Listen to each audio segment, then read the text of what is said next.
A very warm welcome to the KBRC for 4X Gold Kalgoorlie Cup Day. I'm joined by Scott Embry. The first race we'll preview is the TABtouch Maiden over 1,200 metres, and the first horse we'll preview is the one, Thermosphere Lad, Winkers Off for Sean and Jake Casey, Lakdaramoli rides. Well, I thought that this horse was really well placed here into this maiden kind of company off the back of two nice trials at Belmont Park. The first of them basically dead heating with Major Mario.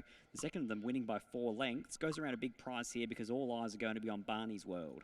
The 2 is Countermeasure for Dan and Ben Pearce, and Jared Noski rides. Backs up off 3 days, raced here on Hannon's Handicap Day, was beaten 5.5 by Just So Sassy, and I think this is probably a little bit of a tougher race. 3, Rum and Ginger for Joanna Offen and Lisa Staples. Hasn't been seen for 6 weeks since racing at Kalgoorlie when beaten 5.5 by High Pressure at 100 to 1. The wide gate hurts and the race form's only moderate. 4, Born and Bred, Anne King and Joey Azzopardi. Well, they've trialled a few different homes, this set of connections. They've been to 4 different stables in 15 starts. The blinkers have been on, the blinkers have been off. They're on at the moment, and at the moment she's struggling. 5, Barneys World is our favourite out of a Saturday 3-year-old event back to a maiden for Luke Fernie and Chris Parnham. Well, if he was drawn a gate, you'd near on declare him. But from barrier, well, what does it come into? 7 of 9, 7 of 7 after the scratchings here. Still not easy for this son of Epaulet. I'm going to pop him on top here, Lockie, but at odds on, you're probably going to have your heart in your mouth just waiting to see if he finds a spot. The 6, Bolter, is another 3-year-old for Dion Luciani and Matty Derrick. Shades come off. I imagine that's probably to try and get him to see out the 1,200 metres here. He was very keen last start in a Saturday graduation where he went around $3.20. Look, in the end, he was only beaten 2 lengths by Madam Kisses. That's pretty good race form for a maiden. And 7, Mining Legend for S.J. Miller and Michael Poy. Well, S.J. Miller had a day out on Wednesday. He had 2 horses go to the races. Great Demon, victorious. Magnificent Andy, victorious. Same set of colours. And this horse, Mining Legend, he is first up off the back of a very soft trial. And that debut performance beaten 1 3/4 by Petula. And also Ancient Guidance. Reads up nicely for a maiden. 4.5 minutes of betting time remaining ahead of race number 1, the TABtouch Maiden. Scott Embry, how do you order the 4? 5, 7, 6, 1, 5 for me, Barneys World, but wary that he's probably going to have to chance the hand at some stage, Chris Parnham, to find a spot in a small field. 7, Mining Legend, I thought was maybe the value if you're looking to get the favourite rolled. 6, Bolter, very honest, consistent, but I do have a reservation at 1,200. And 1, Thermosphere Lad, who won a recent trial by 4 and looked really sharp in doing so. 5, 7, 6, 1. 5, Barneys World on top for Scott, the favourite in the TABtouch Maiden. Your caller, Darren McCauley, will be with you shortly.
First to get going, Born and Bred, beat out Mining Legend, but the favourites back last of all.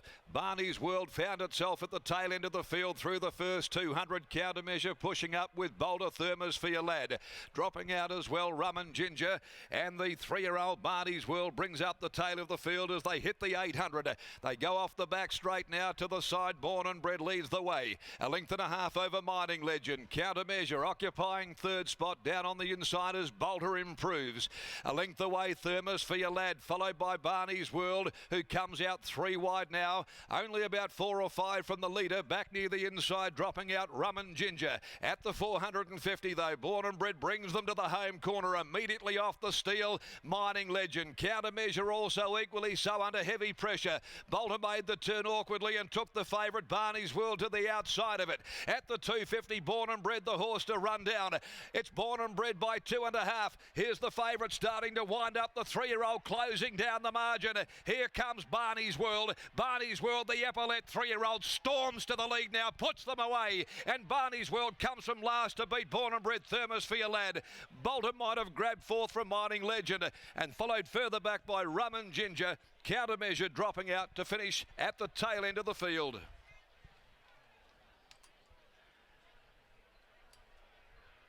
Number 5, the winner, Barneys World. The run of favourites continues. Big week for favourite backers, and it rolls on here in the first. Chris Parnham dropping this 3-year-old out to be last. Hooked off around them. Found a toe ball. Got shunted a little wide as Bolter got onto the wrong leg on the point of the turn and shoved him a bit wider. But he was able to cut Born and Bred down without too many problems inside that last 100 and drew clear to go on and win by a margin. By Epaulette from Lady Maher. For Luke Fernie, prepared by Luke, ridden by Chris Parnham, beats number 4, Born and Bred, Joe Azapati, 1 Thermosphere Lad, Lactar Romilly, and 6 Bolter is fourth. So the interim placings are 5, 4, 1 and 6, and a length and a half and a neck are the official margins. That last 600, 34.75, and they ran the clock in 1:11.68 to the first for the day. So lightly raced, coming off its 4th run today, its first win, following 2 seconds from 3 starts in this initial campaign.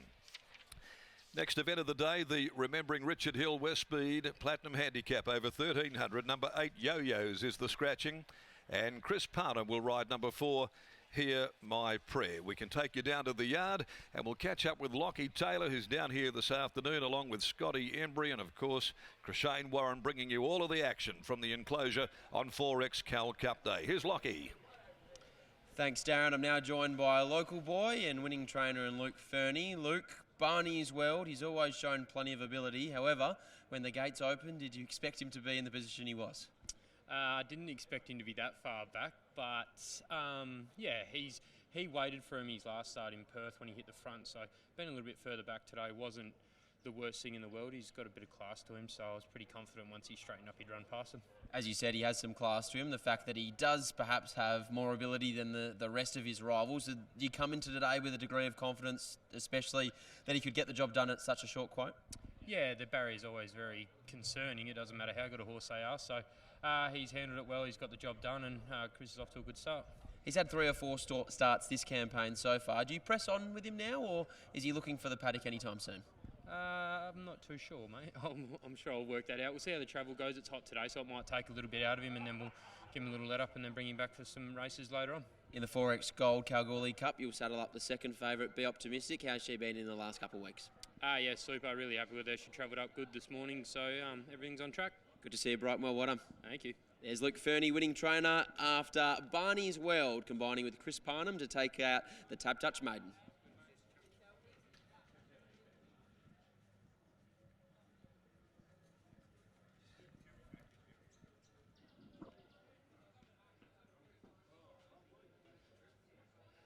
Thanks for that, Brendan. That's perfect.